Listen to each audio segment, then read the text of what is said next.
Hey, sports fans, Larry Eder, RunBlogRun, your favorite podcast, Socialing the Distance. This week we've got a treat, Jonathan Marcus. He is a co-host with Steve Magnus on Coach podcast, and he and Steve also do the Running Scholars program. I've known him as a coach and also involved in some pretty creative track meets over the last decade. And he's always been, I think, a bit provocative and a lot of fun. And I check out his tweets, which are great training tips, and I post them on Coaching Athletics, American Track and Field, Cal Track, Running Network, RunBlogRun, because we want people to get good info out there. Jonathan, thank you so much for taking the time this morning. Larry, appreciate it. Thanks for having me on, and thanks for sharing the tweets and information I get out. I really, really appreciate it. So thank you. All right, so let's talk about, you obviously love the sport. You've coached at the high school level and the college and the elite level. Yeah. Give us a little bit about your background. Yeah, just real quick arc. Started off as a high school coach, then had some success at that level, started at smaller college level, NAI, jumped to Division I for a little while here in the Portland metro area. Got the opportunity to coach a cohort of elite women for several years there when Skechers was developing a high performance team. And then also been working with master runners, all women's running club at one point, and now kind of gone back to my roots and where I started at the high school level again, had a lot of fun. You know, we were just as before we went on live, you told me you kind of figured out that this pandemic was going to be a bit of a challenge. Yeah. So you kind of cut back in coaching a bit. And then you're working with Steve Magnus, who I dearly love. And I remember I was there when Steve, as a high schooler, showed up at the Prefontaine and, blew everybody's minds. But, and I also knew him as an assistant coach with Mr. Salazar there. And, but I appreciate Steve's commentary, and it was very, very thoughtful. Before we got on the air, one of the things we were talking about is basic misconceptions in coaching. So understand that our readership is, I got about 35,000 high school coaches and a group of college coaches and about 5,000 club coaches. And then, about 500,000 14 to 25-year-olds who want to be better athletes. Let's start with, give me 3 basic misconceptions that high school coaches do that you see a lot that can be corrected easily. I can speak from personal experience. Number one is realizing everyone's an outlier in some way. We get this a lot where someone will post some training of someone or say, okay, this person ran, say Jim Ryan, workouts every day, 100 miles a week, or now like Natalie Cook, running less than 30 miles a week with cross training most days. And then someone invariably go, oh, that's an outlier. We can't get anything from that. No, everyone we coach is an outlier. There's a great book called The End of Average. And in The End of Average, they talk about how in the military, when they're making fighter pilots, initially they made fighter pilot jets at the average specifications of the infantry. But the problem is no one could fit in the jet. No one could fit in the cockpit because no one was the average, right? So we're all kind of like snowflakes. We have basic foundational things that we have in common, but everyone's proportions, everyone's response rate, everyone's adaptation rate is all very different. So yes, everyone is an outlier. And that's the job, I think, of high school coaches, and why it's so fun to coach at that level again, is figuring out where a kid is an outlier and strong at, and really calling that out and highlighting it to them, and then also helping them achieve a little bit better improvement by kind of closing the gaps on wherever their weakness lies. On the average, do high school kids do too much mileage? I don't know. I mean, it depends on how you count mileage. I think that's one of the misconceptions, is saying any step is quote unquote mileage, right? So whether the velocity of the movement is walking, quote unquote jogging, or speed, do you throw it all in a bucket, right? So if it's the number of steps you get in the day, I don't know. But if it's, say, my definition of mileage is stimulating. So what's the stimulating movement, right? And so if you're only running at, say, 3K race pace or faster for 10 minutes a week outside your races, and then the rest is spent at really, really slow jogging because you're trying to, say, mimic the polarized training methodology popularized by Steven Seiler's work and highlighted by his work of what the elite distance runners in the world do. It might not be the best approach because at the same time, too, for high schoolers, what's really important is understanding that they're still developing cognitively, physically, socially, self-identity. And so we need to give them the opportunity to improve those coordination patterns. And you see time and time again, distance runners who started off as, say, sprinters or middle distance runners in high school and gradually work their way up. I always say volume is the last variable to introduce and to enhance. Before that, if you jump to volume first, what ends up happening is the motor patterns that you start to ingrain in the athlete can be kind of sloppy, can be kind of like uncoordinated or disorganized. And we're actually going over right now in the Scholar program in the clubhouse that we have, which is essentially like Twitter for our clubhouse or our Scholar members. We have over 300 high school elite and college coaches on there. Right now, I'm actually doing a Wickets for Runner mini course and talking about the differences between what I call a primitive locomotion pattern and a more refined one. Because just as you're taught how to swing a golf club, just as you're taught how to do different strokes in swimming, ride a bike, and drive a car by someone, we in our world, unfortunately, think that how you run is how you run, but it's not the case at all. Physics is really important. This is where Dan Pass work, Tom Teles's work, the good work they're doing at Altus with Stu McMillan and such, for sprinters demonstrates the importance of understanding how physics influences running mechanics and velocity and perceived rate of exertion. Same holds true in distance running, albeit it's a little different, but still, we're still athletes who are in a physical environment and have to deal with gravity. You were talking before we went on about some of the various coaching techniques you talked about, and you were talking about Coach Gershler, the Swedish coach who developed Fartlek. Can you tell us anything about him? I'm just curious to see what you've learned. Do you use Fartlek a lot in your programs and stuff? Yeah. Yeah. So I mean, essentially, all training is almost Fartlek training, right? It's just the matter of the evolution has become a little bit more precision about different windows and manipulations of the repetition versus the recovery or relaxed interval. And so, yeah, what Gershler and kind of like Pablo Nurmi and all them realize is like you need to apply a stimulus that is difficult or beyond the current comfort zone, right? And I talk a lot about this comfort zone concept with actually high school athletes. And the way I articulate it to them is it's like that moment in the race or that moment of the workout when things all of a sudden start to get a little bit more difficult than you would like. And that's that moment you want to lean in a little bit and stretch the comfort zone a little bit. The great thing about Fartlek training is it allows you to be more aware of that internally with that rate of perceived exertion.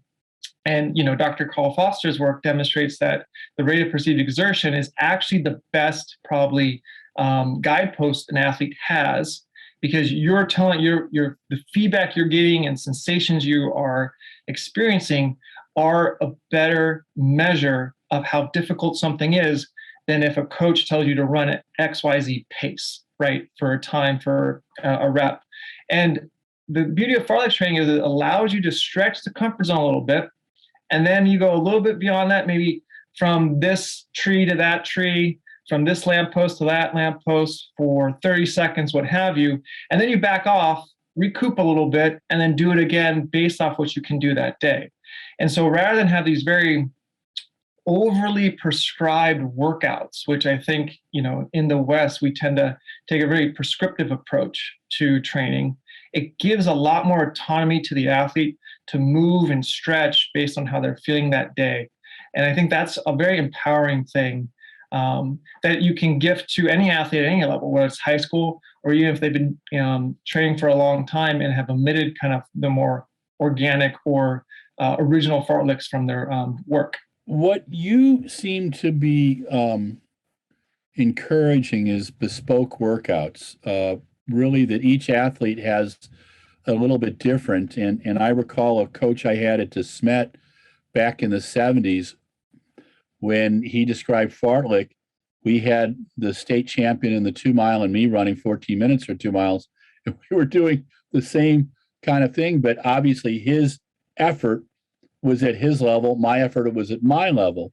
And that was one of the lessons, I think, a lot of times. I've watched a lot of coaches just throw everybody out there and say, do 16 times the 300 and do them in 50 seconds, And some people that work, some people that doesn't. Americans had this obsession, especially in the 70s, about all the mileage. And I mean, I remember I was running 30 miles a week. And by that summer, I was running 120.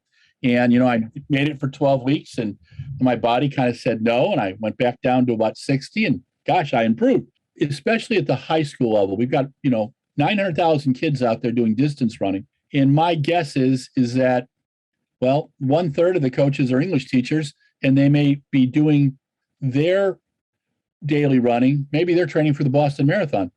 How do we help them be better coaches? I think it's going beyond the, what I call first order thinking, right? It's just the effects of something, a very direct, causation correlation approach. But those don't always align. We have to go to like second order and third order thinking, right? The effects of the effects or the effects of the effects of the effects. That kind of hurts people's heads a little bit because it takes a little more thought and reflection on the front end. But if you do that initially, you're going to be better off in the long run. And yes, telling everyone to do the exact same prescription at this exact pace with this exact priority is kind of that direct and control approach. It makes it very simple to administer to a large group of people a dosage of a stimulus. However, because everyone has different adaptation rates, different response rates, and as at different points in their, especially with high school runners, developmental cycle. I mean, prepubescent women are much different than post-pubescent women. Prepubescent boys, much different than post-pubescent boys. Like also body changes are happening too with growth spurts and the such. So while that's really attractive because it seems really easy to like command and control by the numbers, as I call it, ultimately you're doing a disservice to not only yourself, but the athletes and potentially their longevity in the sport. Because high school coaches have always said and still believe this, are the most important coach a runner will ever have, because it's our job as high school coaches to capture the excitement and thrill that can come with racing and competing and running that hopefully will stay with someone for a lifetime. But if they're constantly in an injury cycle, constantly being told, yeah, run this much miles per week, or else you won't get quote unquote fit, you won't get an aerobic benefit. There's a lot of different roads to Rome. And you can run a very low mileage program, as I'm doing with the athletes I work with right now, and still get a really high aerobic benefit, provided you are addressing and attacking the running they are doing in the correct manner. And so one thing we've talked about in the clubhouse a lot too with the Scholar program is what we've called alternation surge training or lactic dynamic training. And this is essentially kind of what Canova has done, what Bowerman and Dillinger did really, really well. So a good example of this is Pre's 30-40 drill, right? 200 meters at 30, 200 meters at 40.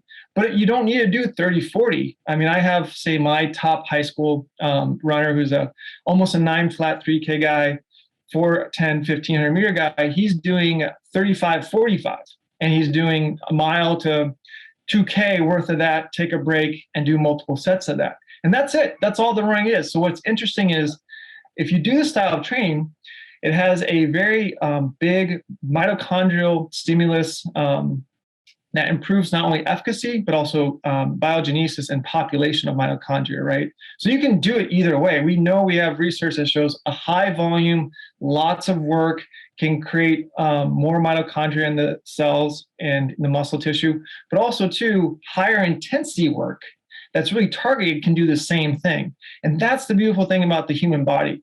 There's not just one right way to do it.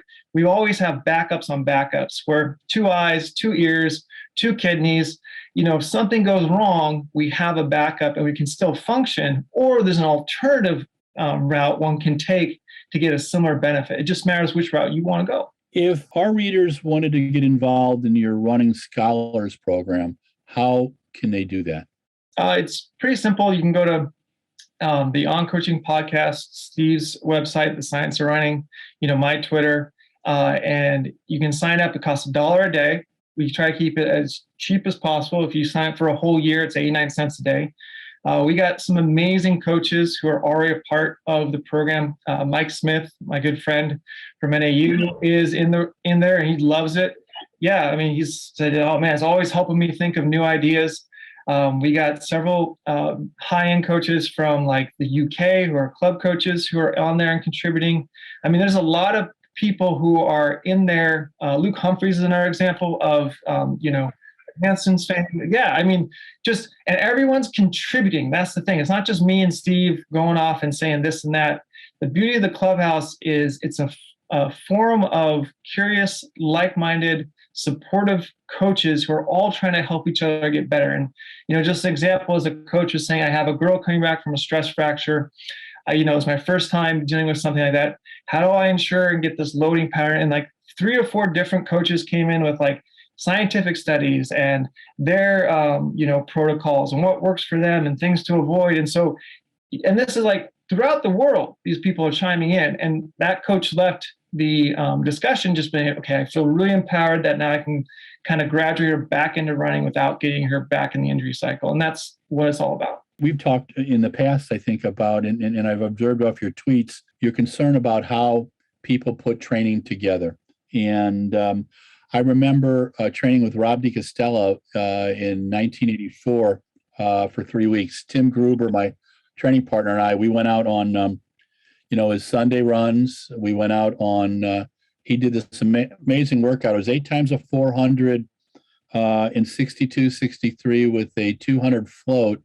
I was doing them with Dick Telford in 72, and we were doing 45s in between.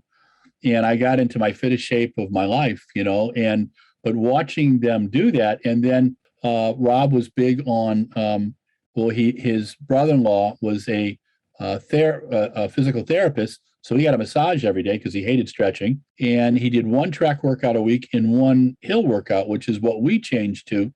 And, it totally changed the way we did things, and we never thought about in a long run going out slow for the first couple miles, which is what the guy would run 7-minute pace. And we're taking him out on the trails. And at 15, they looked back at me and said, see ya. And they started running 5s, but it was very natural for them. And I did the thing that was good for me. What you seem to stress is this whole personalization of running and of any event in track and field, I would guess. You talked about Dan Foff. Dan coached Greg Rutherford for a long, long time. And Greg won Olympic medals. He won Olympic, European, World Championships. And he never got the respect he deserved because people wanted the big jump. And I always thought people missed it because it wasn't about getting the big jump. It was about doing what he had to do that day on the day of the competition. How do you view competition? How do you have different thoughts about how people should prepare? Do you have different thoughts about a mindset people should have when they're competing? How would you talk to coaches about advising their younger athletes on competing? I think the most important thing is instilling a thrill for competition. There's a lot of anxiety right now, and that's worry about the future, right? About competition, because I've noticed high school kids now more than ever tend to fall towards the constant measurement and constant hierarchy of status.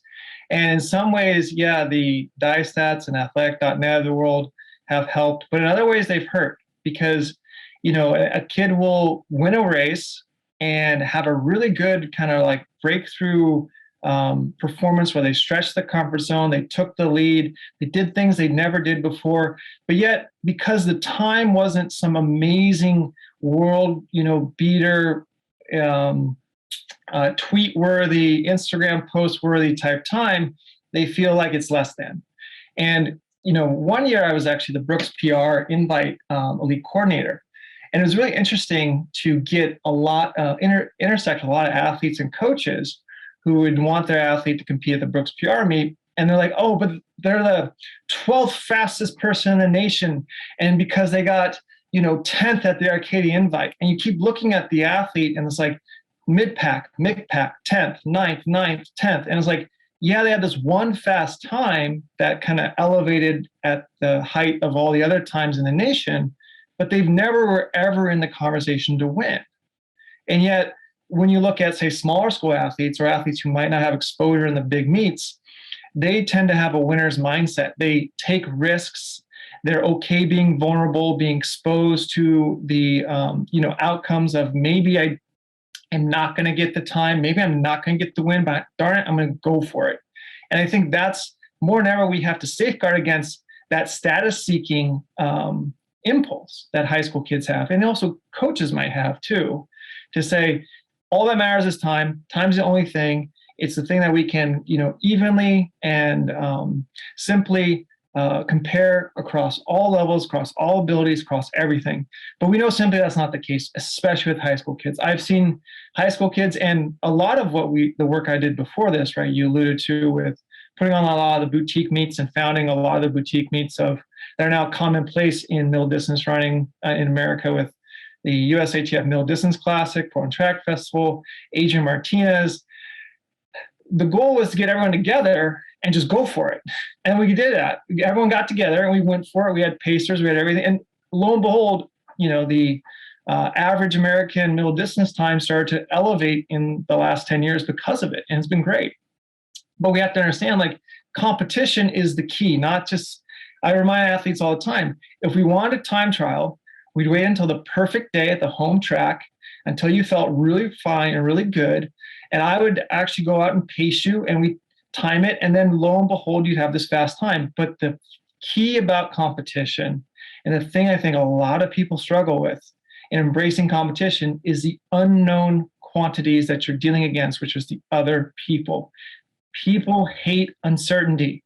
And this is what sport has a really good opportunity to teach us, is to teach young athletes about being independent, what I call being brave, which is taking risks and going for it. In 1990, I got to interview Emil Zatopek. I have 9 hours of tapes from him. I'm digitizing them. And we talked about everything. We talked about training and how he did his stuff. And, I asked him about the 40 times the 400 workout. And he explained to me what he was doing, and it made sense. Those 400s were at his 10,000 race pace. And then he had a real jog in between. He also told me the story one night that he had upset his lovely wife because he had promised to do the laundry. So he took all the laundry, put it in the bathtub, and ran on it for 2 hours because he had to do a steady state run. And I thought it was a very funny story, but it also tells you about improvisation even at that time. Do you think that American coaches don't improvise enough in general? Or is that too much of a generalization to approach? I don't know. Honestly, I don't know. What I think is, I think about, what I understand and see in myself and then other, coaches, is it depends on what level you're at and depends what the pressure is to quote unquote get it right. And because there's a pressure to quote unquote get it right, that might leave you a little bit less inclined to go explore. And part of exploration is going down rabbit holes, going down dead ends, and making mistakes. My best friend and I, we go spelunking, which is caving. And we go down these caves, and you're in the middle of nowhere. No one knows where you are. There's no GPS, no cell phone, no nothing. It's just two of us. Our wives know we're out caving somewhere. But, the goal is to go explore these lava tubes, which populate the Pacific Northwest area. But we get in some dicey situations sometimes, and God, just turn around and head back, right? Or it's just, hey, I think this will be a good cave, and because he's surveying, he's trying to find new caves and stuff, and it's a lot of fun. But you got to be okay with there sometimes being a dead end result, and that's part of the exploration. And more than ever, I think there's a lack of pioneering or explorationism in coaches to do these things, to innovate, explore, test things out. I am the constant guinea pig. I've done everything from 150-mile weeks on myself to only every single day running 16 times 100 as fast as possible for consecutive days on the end, weightlifting, this and that, plyometrics, this and that, you name it. I've done it all myself because I think a lot, what I seemed about, like, say, the Cerrutis and the Lydiards of the world is they guinea pigged it all on themselves first to see how it felt. And then once they understood the feeling and the response they had to that type of work, they then were like, okay, I'll apply this to the athlete. But a lot of the stuff didn't pass, their own check, right? So it's like, that's a really important thing, I think, as a coach too, is you should be active in some way, shape, or form in trying things out on yourself to kind of either have empathy or sympathy about how the athletes might feel if they do the type of work you're going to ask them to do.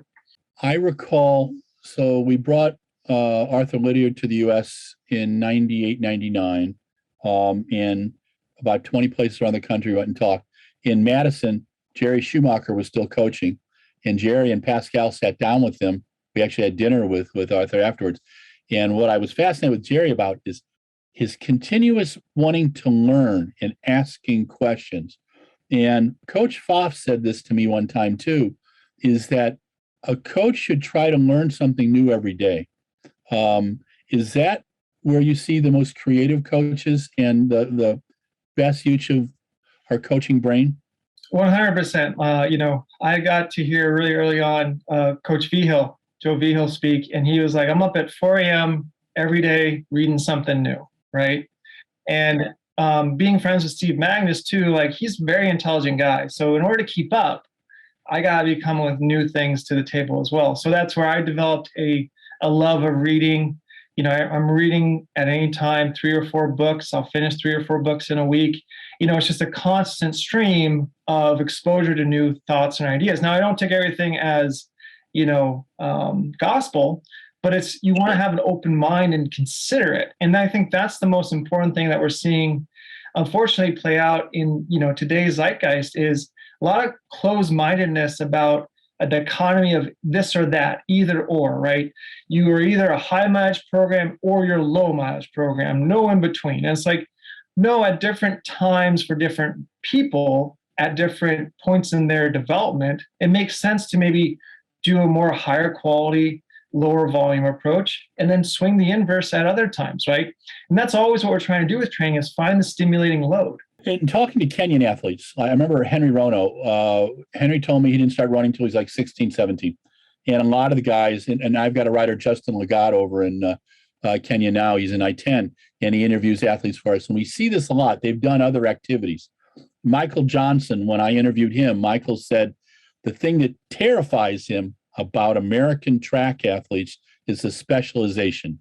He said, he did football, he did basketball, he did track. And he said, so many parents want their kids to get the scholarship or do this, and they focus on one thing.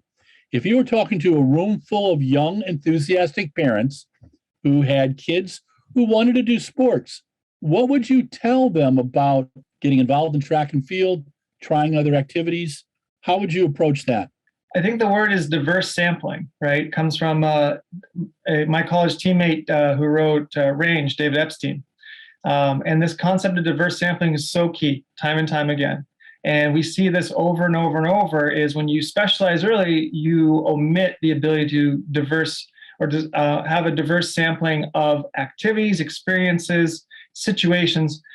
One of the more important things that's often overlooked in this generalization, specialization discussion is you get different competitive contexts with different sports. So whether it's team-based sports and ball sports like football, basketball, baseball, soccer, more individual sports like wrestling, swimming, track and field, the ability to have a diverse sampling of individual oriented sport versus team-based sports allows you to understand the nuance of competition better. Also, the different movement patterns and requirements of all those sports to be successful, and intersecting with either another person's body or the water or the ball coming at your feet or your head or your hand or whatever, or through a bat or through a club. All that stuff is really valuable when you're young. Right now at the high school I work at, I have a rule I tell, so is our head coach who I work with, and we're on the same page because of it. Freshmen and, sophomores are all expected to run, jump, and throw. And so you're always going to run, jump, and throw. And then junior, senior year, you can then start to become primarily a jumper or primarily a runner or primarily a thrower. But initially, those first 2 years, every meet, someone's running, jumping. So I might be one young lady, she did the 800, she did the long jump, and she did the javelin.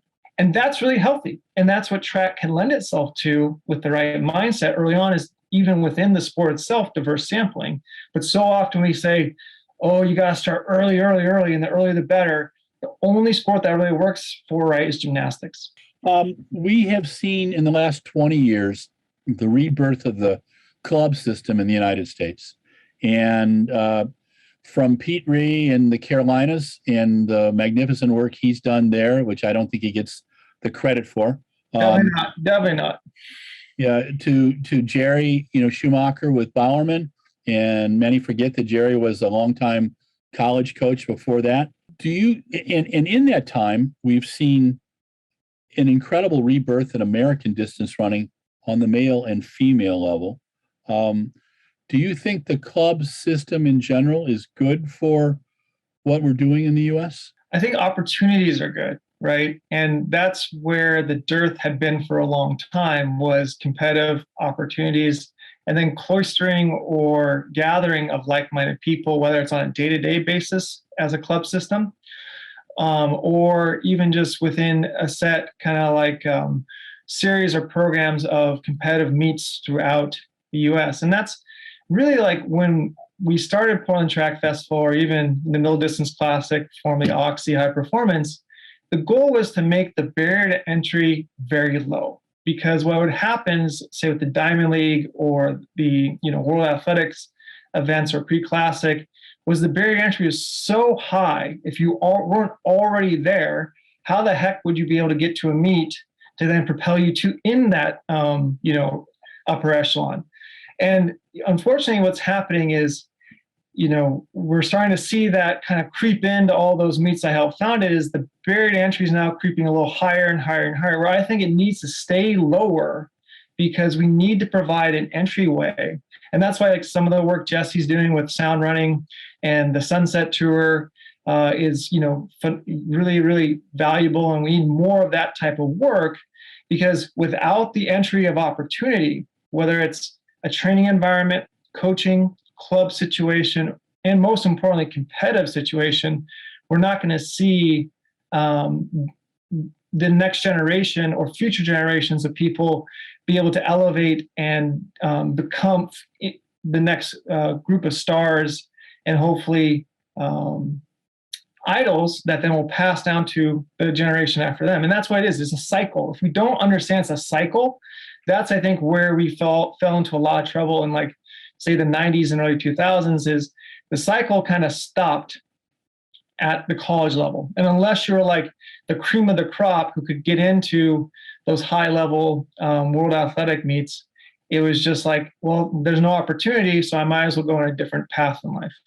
Over the last 18 months, what Jesse's done with Sound Running, what the Miles of Trials folks have done, I find fascinating. I also find it fascinating that USATF has a budget of $23 million. And for some reason, we don't see a lot of that going into efforts to expand our coaching expertise and also support the meets. My feeling is that our approach to getting money from USATF has put them on the defensive. What kind of things can we say to a national federation about, their job essentially is one thing. It's not to make running more fun. It's to get as many medals as they can in major competitions. All these things, the ability to compete in the U.S., the ability to have a club if you need it, the ability to have resources, both online and physical, are needed. How do we approach USATF about this in a way that's collegial? Because it doesn't seem that, calling them jerks or anything doesn't seem to work. It just, I just watched a note about this young man who's doing a new film about where the sport's at. and he can't get any help on it from USATF or Nike. They won't even talk to him because they're so annoyed that he's going to put them on the defensive. And I'm like, okay, there's many ways to, the term we use in the Midwest, skin a cat. How would you approach that? If you had 10 minutes with the CEO of USATF, Max Siegel, and he wanted to talk with you about building resources for coaching and for the sport, how would you approach it? Just to preface this, for about 8 years, I was the high performance coordinator for men's middle distance running development. So what that role entailed with USATF was essentially identifying the next crop of young, promising middle distance and distance runners, and strategically going out and giving them and their coaches either funding of some sorts and or opportunities to express their budding fitness, right? So there are programs that do exist. I think we have to be really understand, like, from USATF's perspective, those people are actually employed by the nonprofit. It's like any other business. They need objectable measures. And then coaching a lot and even racing is very much subjective, right? And we try to create as much objectivity around it as possible with times or the weight of a place at a certain meet versus the weight of a place at another meet, so on and so forth. It's really tough to do. The other thing is we are also dealing fundamentally with not robots. They're called humans, and humans are erratic. We fluctuate. I mean, someone can run a really amazing race and then, the next year, not even be anywhere close to making the final of it, even though they'd set the American record or this or that, right? So there's a lot of subjectivity in, and nuance in this, and it's really hard to make decisions. And so we tend to have athletes and athlete support decisions made based off of most recent and also consistent track record of success. So you might have a young up and comer who you're like, man, this person's really clicking. I know their coach really well. The workouts they're doing is awesome. Like, they're going to have a big breakthrough.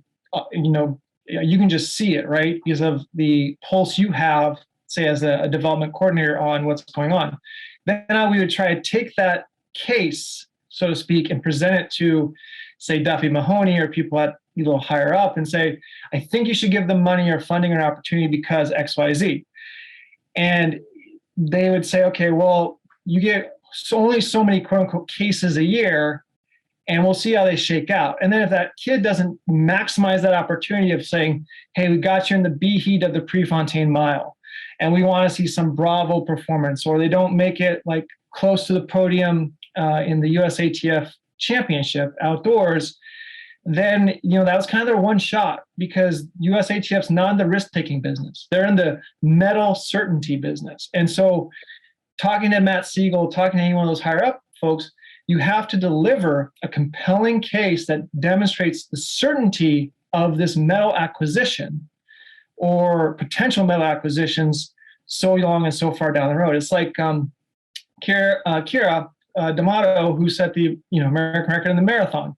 She got no funding whatsoever, nor would have, because her age was too high, quote unquote, for their calculus and their metrics, right? At 36, 37, 38. Most people would say your best years are far behind you, but she's, again, an outlier who's breaking the mold, which is awesome to see, but that's going to be one person. So I think it's more of an infrastructure and how we do business conversation than hey, let's just get down and dirty. I mean, the most important thing, I think, is when we understand Olympic sports is when we think about them in context, and this is where I kind of saw, the writing on the wall with all the boutique meets that are going on. It's like, unless we change fundamentally this Olympic sport mindset to an entertainment sport mindset, we're always going to butt up at a certain level of funding, of athlete contract, sponsorship fees, because what the NBA did, the NFL has done, is they kind of shifted their sport from being essentially just show up and let's see what the outcome is, to this 24/7 entertainment industry that revolves around the characters, players, coaches, stats of the sport. And unfortunately, like a lot of our media, obviously present company excluded, is just solely focused on reporting the time and place. That's it, the time and place. By telling the narrative, the story, the human element about who these actors are, whether the athlete, the coach, the meet director, the agent, giving people that backstory to pique that interest is a fundamental, important ingredient to this whole entertainment industry elevation. And that's good work you're doing and some of your colleagues as well, but it's just not enough. Like, we need more, we need more, we need more. We need less of this like book report of what happened at the meet. Yeah, it seems that it seems to me that the digital world has been fascinating. I mean, I ran 40 running magazines for a while. And when my brother got me to start blogging in 2007, he had tried a year to get me to do it. All of a sudden, I noticed that I was speaking to more people daily. And if I stirred something up, boy, would I get things back. And now it's to the point where, we've taken all our print magazines, put them digital. I still think there's a place for print, but in this current economy, it's not. But the important thing is about getting information out. What you guys are doing with your coaching, your Running Scholars program, I think is fantastic. And we'll include that in the story that we post with Socialing the Distance. But Jonathan, thank you so much for taking your time today. I look forward to seeing you at an upcoming meet, and always enjoyed our conversations. And my best to Steve too. I haven't seen him in a few years, but follow him on the Twitter world, and that kind of keeps it fun. What meet will you be at next? Where are you going next? Do you have anything coming up? Actually, today, we have like a little league meet out in the Cascades here, so about an hour away. So it'll be a fun little league meet for the athletes I'm working with. So yeah, perfect weather for Oregon, 75 and sunny. So we're gonna have a lot of fun. Well, I definitely see it, the U.S. champs and the world champs. Thank you again. For sure. Yeah. This is Larry Eder with RunBlogRun, Socialing the Distance. We're with Jonathan Marcus, who is involved. He's the co-host of the On Coach podcast with Steve Magnus. And with Steve, they do the Running Scholars program. We'll have information in our piece about this as well, so you can join that. I think a very exciting program. Jonathan, thanks again, and enjoy your meet today. Talk to you soon. Hey, sports fans, Larry Eder, RunBlogRun. This is Socialing the Distance, and this is the epilogue. Today, we feature Jonathan Marcus. Along with Steve Magnus, Jonathan is the co-host of the On Coaching podcast, which if you have not listened to, if you have not viewed, I highly encourage you to do. He is also the co-host and founder with Steve on Running Scholars, which is a program where about 300 coaches are involved right now, where you pay somewhere between $1 a day or 89 cents a day if you do it for a year. And it's a very collegial way that everybody gets involved to help deal with the challenges of coaching. I've known Jonathan for probably 10, 15 years, known of him, started spending time with him and chatting with him a decade ago. And he is one of the brightest people that I know about the art and science of coaching, and he believes both are involved. Today, we spoke about the care and feeding of young athletes, the over-specialization of by parents of having their kids go into track and field and only focus on that instead of having a plethora of activities, and the approach to competition, which I thought was fascinating. We're going to ask Jonathan back, and we will put some resources in with this piece as well. But a couple of things came through. One, a coach at the high school level, college level, a parent learning about their young athletes' involvement should learn something new every day. I have 3,500 books on athletics, and I'm trying to read and learn new things, and I look at new approaches. Doesn't mean they all, I use them all, but you do learn, and you should be challenged. Those things are really important. And Jonathan talks about a lifelong approach to learning about being a better coach. And I think that's really, really important. He also, at the very end, had a lovely and a very pragmatic approach to dealing with USATF our federation sponsor. And the bottom line is they're about putting medals in the U.S. athletes' hands. That's their job. And they want as little risk as possible. And part of the way I think we approach USATF is we put them on the defensive. And I don't think that that's a way to do. If you put anybody on the defensive, you're not going to get them to think clearly. And that's a lesson that you can learn in a couples counseling class, a marriage counseling class, or, listen to me for a couple minutes.